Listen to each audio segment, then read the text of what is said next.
So, sana maalala niyo 'no, yung o kaya kung ma-o-open niyo yung lecture niyo or notes niyo about Singli, yan mare-relate niyo siya. Parang ano lang 'to, tinutuloy ko lang kapag, lumampas na tayo ng MU max, tama ba?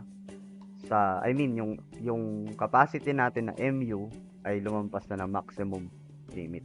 So, if the beam section is limited because of architectural space or aesthetics and other considerations, it may happen that the concrete could not develop the compression force required to resist the given bending, and the compression concrete should be reinforced with steel to carry compression. Okay? Again yung steel na yon ay pang compression. So these beam sections are designed to have both tension and compression steel reinforcement, resulting in a doubly reinforced beam.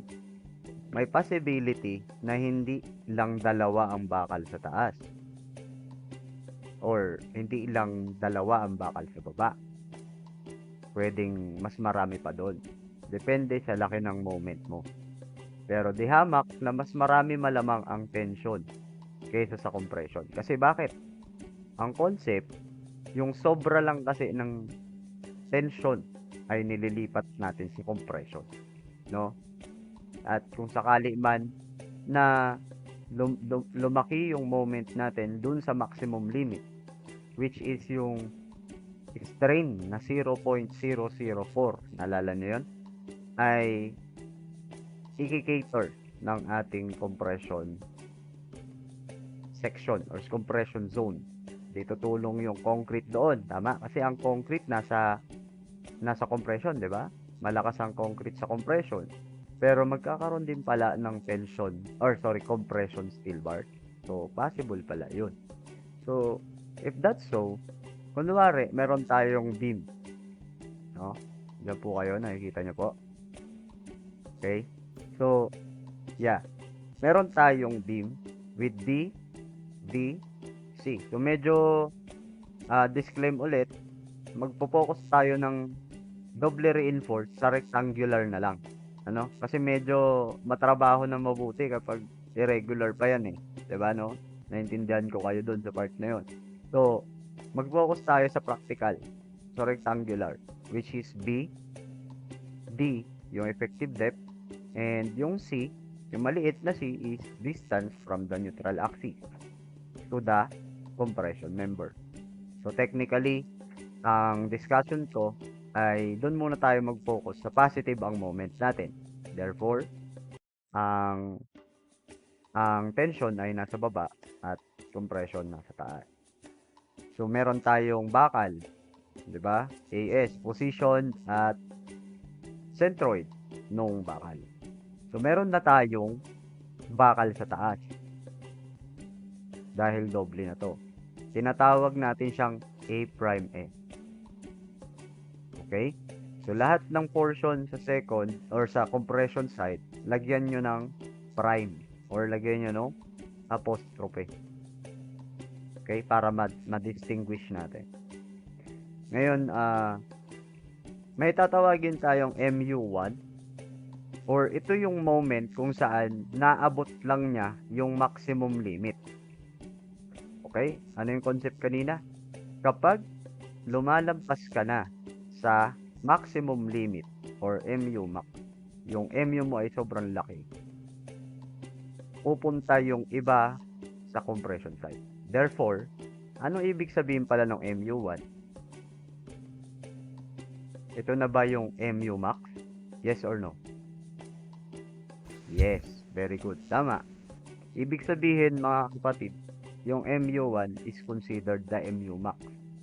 Ngayon, hindi na kayo doon, hindi kayo mahihirapan kasi may formula na sa MU max, 'di ba? Oo, yun. So, ibig sabihin, sir, yung step number 1 namin sa designing, yun pa rin yun. Yes, yun pa rin yun. You need to know if it is SRB or DRB gamit ang MU max. Given naman yung MU di ba? Given ang MU, so AS ang hanapin mo. At saka A'(S) na dalawa na. Magkakaroon ka na ng MU2. So, therefore, the total MU is equal to MU1 plus MU2. Inuulit ko, yung MU1 is yung MU max. Okay? And then yung MU2 is the sobra doon sa pinag-minus mong MU at MU max. Tama? O, make sense, no? Make sense. So, ito siya. Tingin kayo sa diagram sa taas. So, ipapaliwanag natin ng dahan-dahan. So, ito yung formal mong beam. Ito yung kakalabasan mo. Mayroon kang bakal sa taas. Of course, kung paano siya nakapwesto sa baba, ay ganun din sa taas. Walang pinag-iba yun. Basta, kung ilan yung cover mo sa baba, ganun din sa taas. May cover pa rin.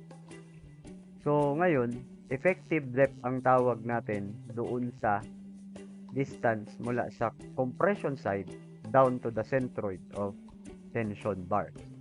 Intindihan po. Alam nyo na yan. Hindi magbabago yan. Di pa rin yan. Pero ang tawag na natin doon sa compression side fiber hanggang doon sa centroid ng compression bar ay D prime. Ayos. Okay, take note of that. So technically, yung compression side, ito yung sanay ka noon. Itong compression side is concrete lang. Noon, sa singly. Tama? Tapos pagdating mo sa bakal, AS lang. Tama? Singly. Wala pang bakal sa taas. Yung MU max na yon is isatisfy mo yung singly design. Kasi hindi pa siya doble sa MU max eh. Yun nga yung limit. Yun na yung maximum limit. So therefore, tawagin nating AS1. Yung AS ng tension doon sa MU max. Naintindihan? Sa MU1. At manatiling yung compression block sa taas ang magre-resist ng MU max. So, ngayon, yung sobra, eto na siya. Yung sobra dito, yung MU2. Sino naman ang magsasatisfy sa MU2?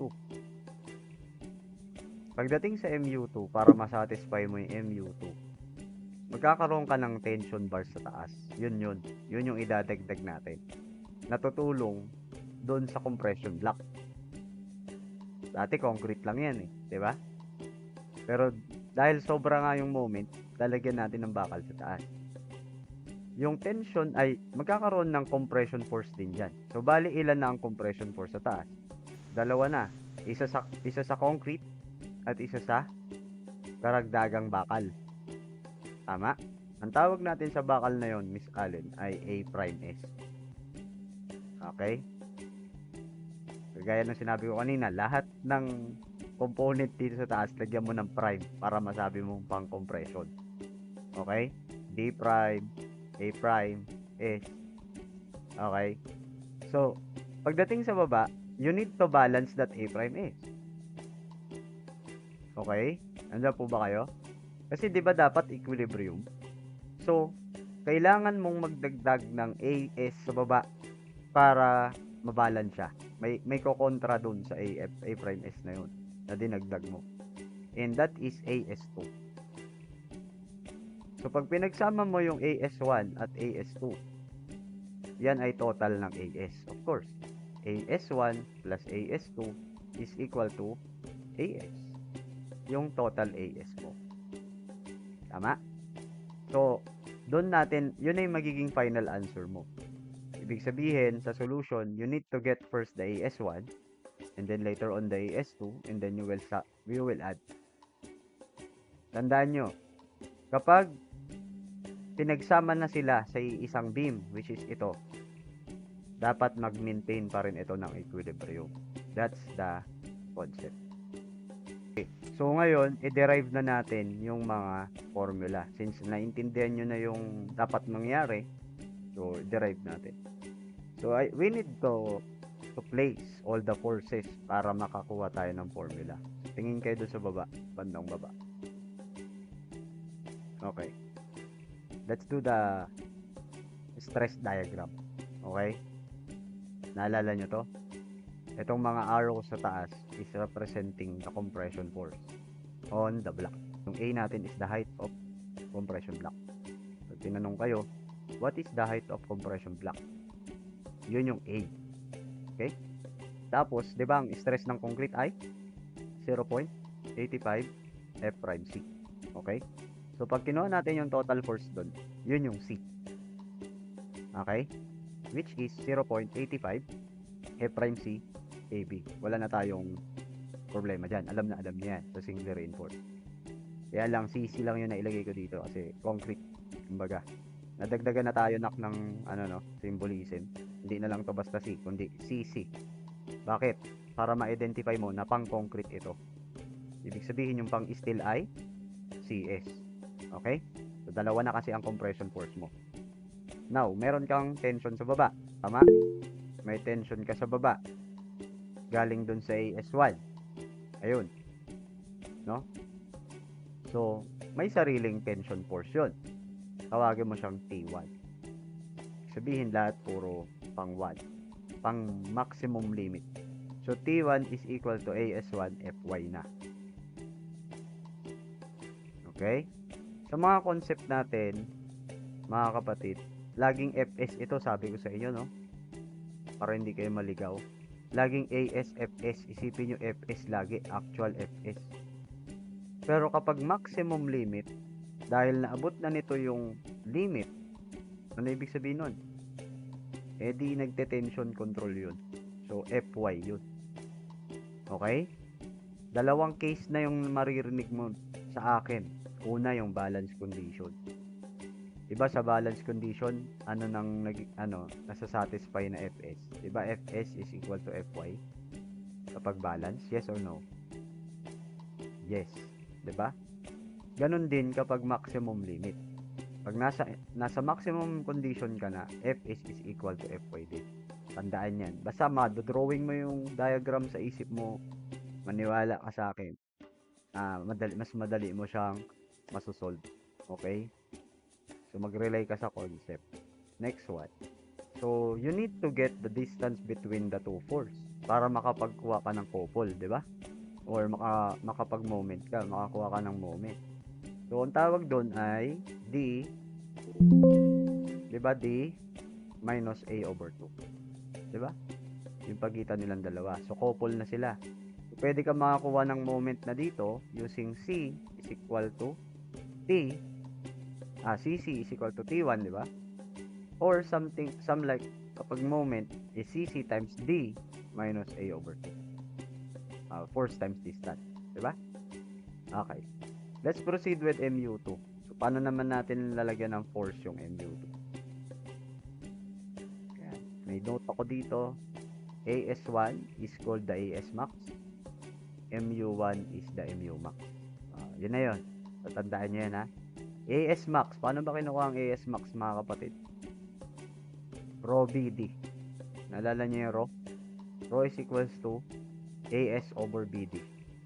Therefore, rho BD lang. AS max. So, rho max ang gagamitin mo. May formula ba tayo ng rho max? Yes or no? Meron. Meron yun. Okay, sa singly reinforced. May rho max tayo. Pakita ko mamaya. So, puro pala. Formula related talaga itong mga to. So, let's go with the MU2. Ito lang siya. Ganito lang siya kasimple. Okay? Imagine ha, ito familiar na kayo dito sa first diagram. Dahil sa concrete at sa AS1.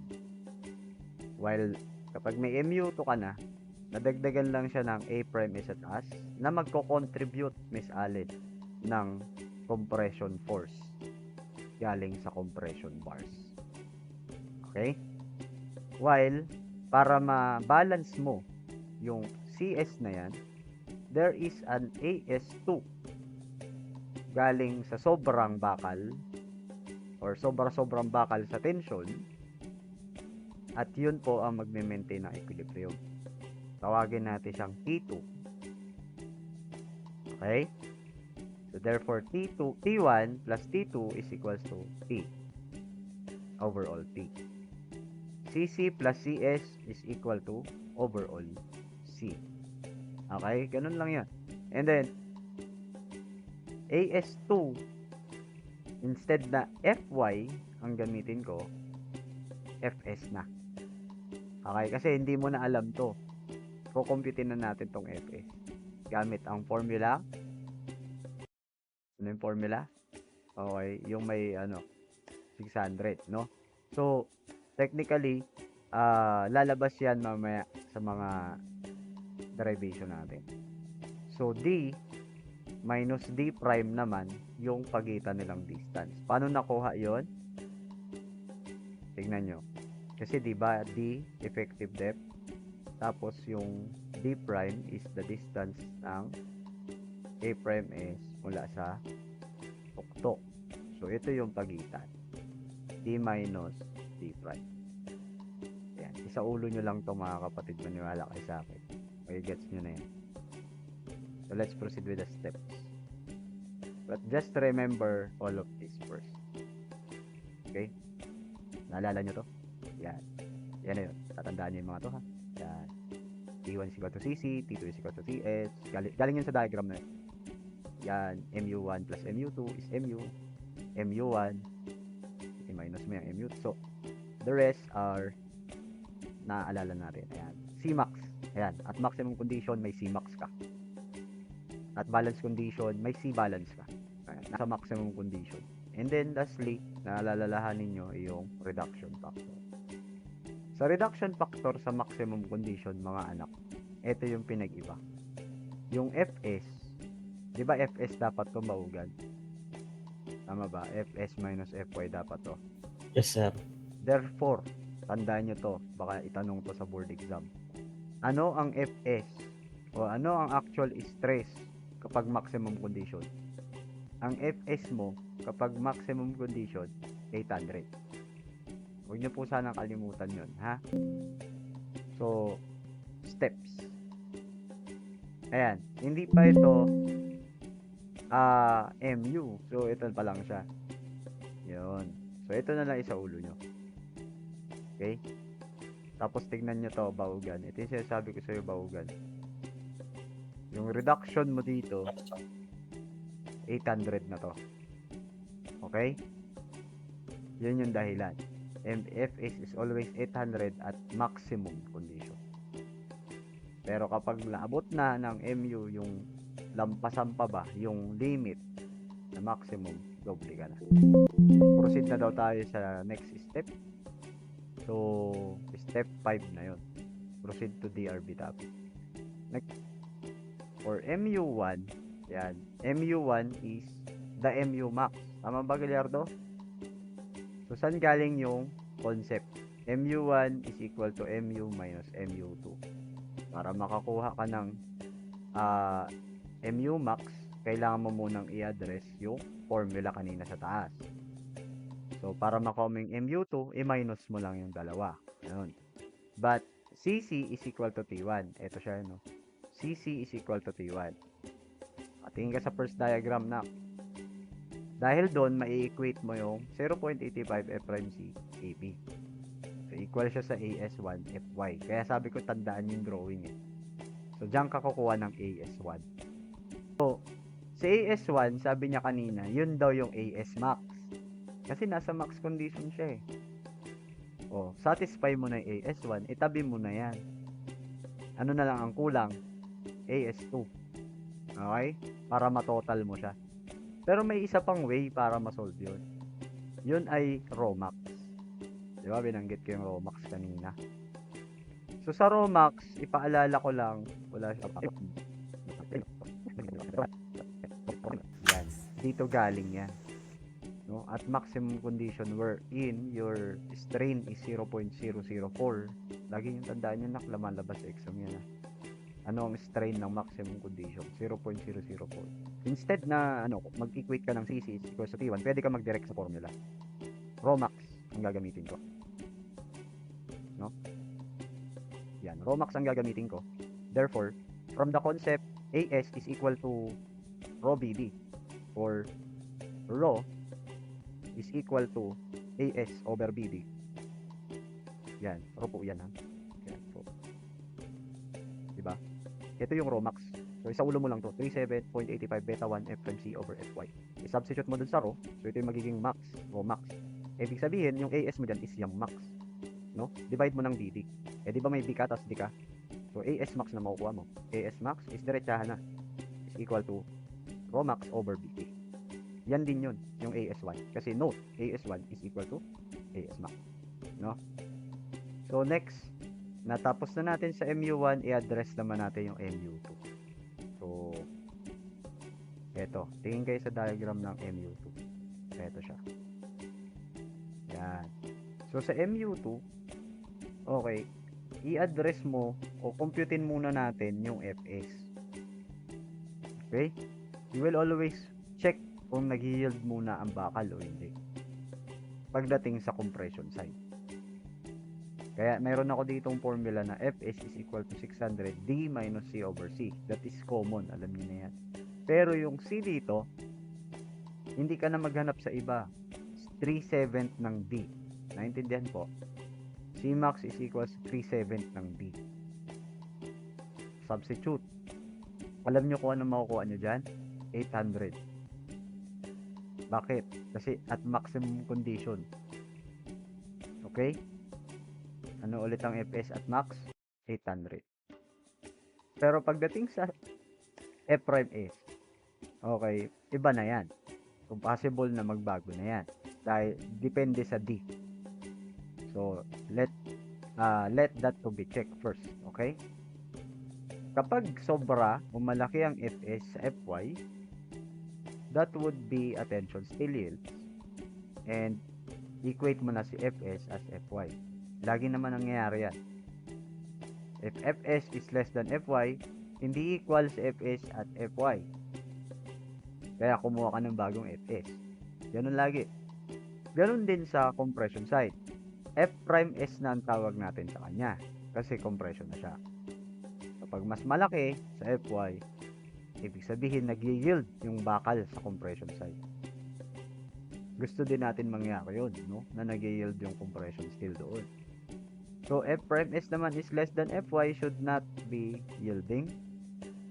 And hindi equal sa F prime S sa Fy. Kaya kumuha ka ng bagong F prime S. So, gagawin natin yan sa sample later. So, we will address another thing. Kuha tayo ng AS2. Para matapos na natin yung solution, AS2 na lang ang kulang. Saan mo kukunin? Sa relationship ng diagram na to. Diba? Sabi doon, CS is equal to T2. So, kuha ko ng moment, either sa kanilang dalawa, pwedeng si CS ka or si T2 ka. So, di ba sa MU2, ang moment sa second part. So, T2 times its moment arm, D minus D prime. Or, pwedeng CS ang gamitin mo, times D minus D prime. May reduction factor pa rin yan, sir? Yes. Kasi MU yan eh. Okay? And then substitute all the values here. So, AS2 ang T2, Fs, at saka A prime S, F prime S yung CS. Either sa dalawa, pwede mong gamitin. So, kapag nakakuha ka ng, pag ginamit mo ito, MU2 na T2, AS2 makukuha mo. So, pwede mo nang i-add si AS1 at AS2, may total AS ka na. Tapos ka na dun. Pag ito naman ang ginamit mo sa MU2 in terms of CS, ang makukuha mo ay A prime S. Pause for a while. Sir, bakit magkaiba? Dapat AS2 ang kailangan ko. Bakit A prime S ang makukuha ko? So, dapat T2 lagi ang gamitin ko. Again, ulitin ko kahit saan sa dalawa. Kasi pwedeng equal lang si A prime S at si AS2. Pwede silang parehas, depende yon sa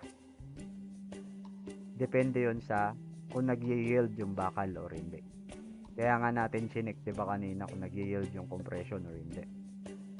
So, kapag nag-yield ang bakal, ibig sabihin, equal lang yung F prime S nila. Tama? At saka Fs. Therefore, masasatisfy na equal si A prime S at AS2 kapag equal din si F prime S at Fs. Kailan sila nag-i-equal? Ulit, kapag nag-yield sila parehas. Di ba pag nag-yield, Fs is equal to Fy? And kapag nag-yield yung compression, F prime S is equal to Fy. So therefore, parehas na Fy yan. So sana lagi mag-yield parehas, no? Kung hindi, kukuha ka ng relationship gamit yung CS is equals to T2. Ito lang ang tatandaan nyo, CS is equals to T2 kapag kukunin mo yung relationship ni A prime S saka sa AS2.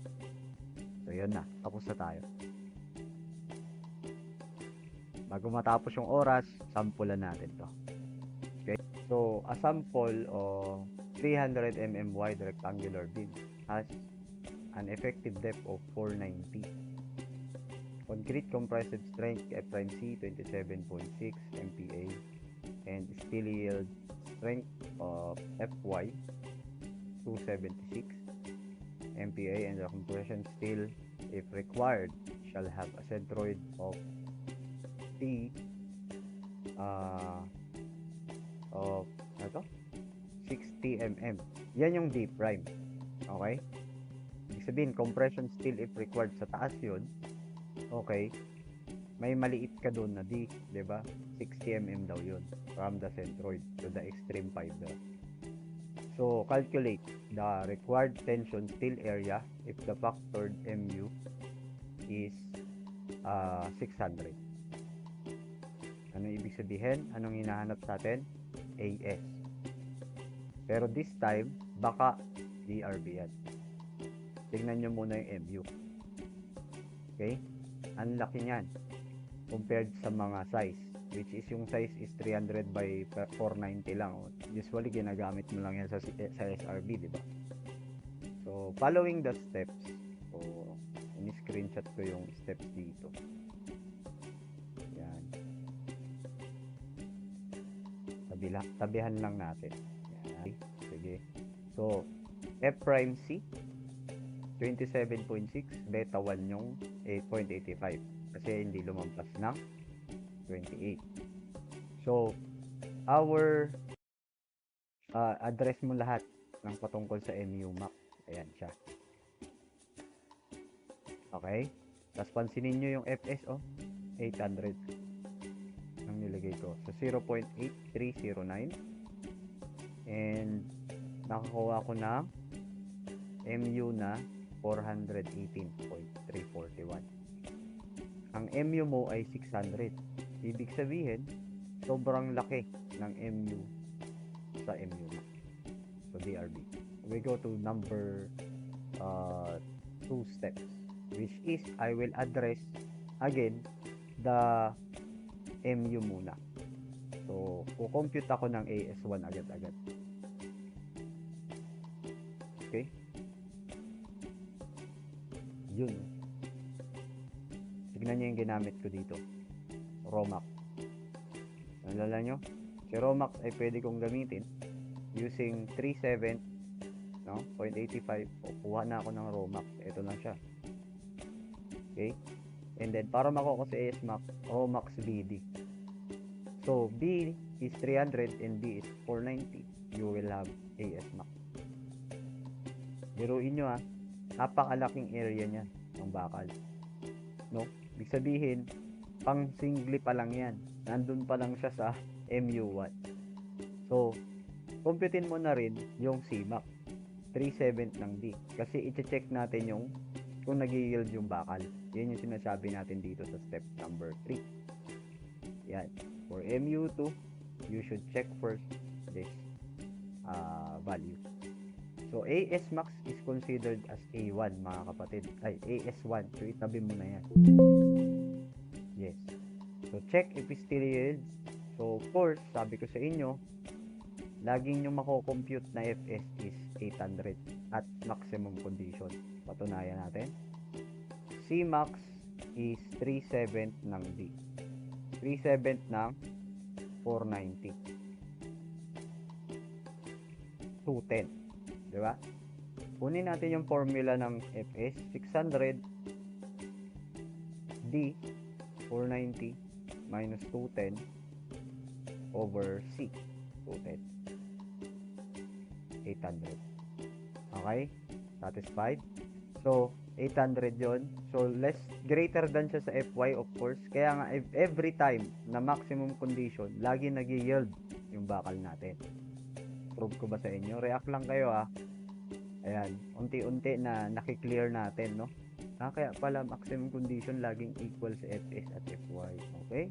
Ganun yun. So, F prime is possible na hindi siya mag-yield. Yung F prime is tayo medyo magkakaroon ng dehado minsan. Pero this time, 600 times 210 minus 60 minus 210. Kasi ang formula natin ng F prime is ay baliktad naman ito. Okay, malilito ha. Baliktad. C naman ang nauuna. C minus D prime, hindi D. C minus D prime kasi nasa compression side. So, 428.57 greater than Fy ka, so walang problema. Nag-yield parehas. Therefore, yung sinasabi ko kanina na kahit saan dito sa dalawang tong gamitin mo, wala kang problema. Kasi nga, makakuha ka man ng AS2, equal siya sa AS prime. Kasi parehas si Fs prime at Fs. Parehas sila nag-yield. Tuloy na natin. So, then, na-check na natin yung Fs and F prime S. To compute for AS2, gamit ako ng MU2. Kuhanin ko muna yung MU2. Ito na yung isosubtract ko, Ate Allen, di ba? MU minus MU1, 181 kilonewton meter. 600 minus MU max. Malaki pa rin yan. Malaki yan. So, i-substitute ko siya sa formulang MU2. Naku po, nag-overlap. And then, MU2. Ayan, i-substitute nyo lang po yung mga values. Yung reduction na 0.8309. Tapos, yung Fs na 276 kasi nag-yield yung Fs mo, di ba? So, Fy yon. And you got AS2. So, 1842.174. So, ngayon, i-total mo na lang yung nakuha nating AS1 kanina, which is yung AS max, tapos yung AS2. Total of 6,393.92. Okay, no? Okay, so, ngayon, dahil may compression na bakal ka, okay, yung C, yung AS prime, kailangan mo rin yan. So, dahil nag-yield, parehas yung bakal mo, Fs and F prime S. So, compute for A prime S, Cs is equal to T2. Okay? Hindi dapat mula doon. Cs is equal to T2 para makuha yung relationship ng dalawa. So, looking at the step, ito lang yon. Cs is equal to T2, A prime S, F prime S is equal to AS to Fs. So, that is just equal. Okay? Pareha sila nag-yield. So, A prime S is equal to AS2.